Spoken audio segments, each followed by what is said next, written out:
I've become a bit obsessed with researching how high-performing CEOs spend their time. And what I've come to learn is that it's a little bit less about time management as it is about energy management.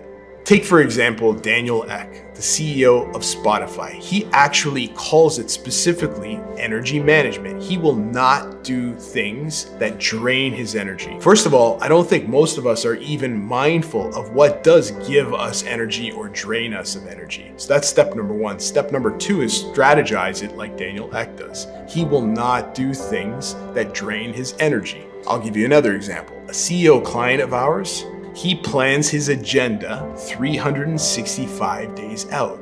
He told me he knows exactly where he will be on this date in December of 2026. Now that's time management on another level, but he also used these words energy.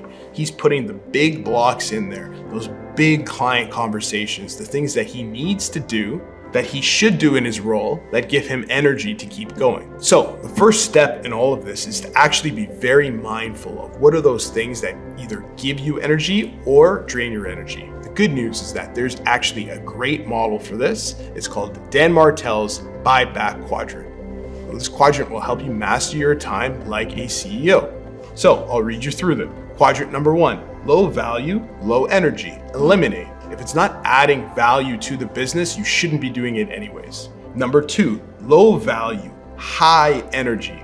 These are the things that you want to delegate for now with the goal of doing more of it in the future. So if you like cooking, for example, with your time, well, that's actually a very low value activity. You're not really going to grow the business if you spend all your time prepping meals for yourself, but it gives you high energy. So if you can outsource all of the rest of the things and build a profitable business, you can go back to that in the future and start doing those things that actually give you energy and not worry about the business result. Number three, high value, low enjoyment. This is where most of us get this wrong.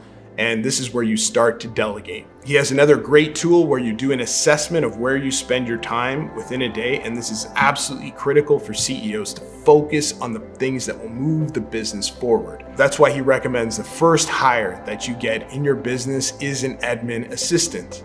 If you have high value skills like sales, like strategy, things that are building the business, but you're spending time managing your inbox, it's not because you're too good to do those roles, it's because you shouldn't be doing them. You have higher value items on your list that can actually help move the business forward. So quadrant three, you delegate. And then the famous quadrant number four, high value, high enjoyment. This is what he calls the zone of genius. You should organize your calendar and design your life to focus as much time as possible on this area. So for me, I've done many personality tests and I've been very mindful of this. I'm a big picture thinker and I like doing strategies. Now this is very powerful for my business because I can see where we're headed, I can think of marketing strategies, and I can also do this with clients. And it also gives me a lot of energy. Once I'm done one conversation, I can go on to the next, and I can continue to go throughout the days. So what he says is I need to do whatever I can in my power to make that the sole focus of my time. That means outsourcing every other possible thing. And those are the big rocks that'll help you move your business forward. So a lot of thought leaders and authors, they talk about time management, and that's really what it is. But at the end of the day, the most strategic operators, the really high performing CEOs, they say focus first on your energy and everything else will follow.